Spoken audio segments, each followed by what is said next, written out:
So màdámù yẹn lélẹ̀ pẹ̀lú bébì wọn.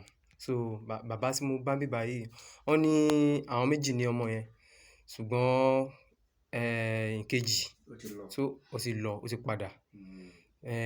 Kí ló dẹ́ fà á ni pé ọmọ yẹn wọn ò gbó dáadáa, òun ló fà á. And then tó bá jẹ́ pé Locozed 419 tá wà yìí, tó bá jẹ́ pé wọ́n bá ṣẹ̀tọ́ wọn bó ṣe yẹ kán ṣe ni, ó possible kọ́mọ yẹn wà láyé. Ṣùgbọ́n ẹ mọ̀ pé pẹ̀lú ìlú tá wà yìí tó jẹ́ pé ìmọ̀tara tẹni nìkan ni. Àwa tá jẹ́ pé kẹ́ni tá dá pé gan self, a sì ní ìtọ́jú ká tó sọ pé ẹ wo ẹ̀yin náà wò wọ́n. So Locozed 419 ní ètò kan láti ṣe fún ọmọ anybody wa, ẹni àmọ̀rí bá kú lọ́rọ̀ wọn. So màdámù yẹn lélẹ̀ pẹ̀lú ọmọ wọn. So kò jẹ́ bó ti jẹ́. Yorùbá nation, no going back.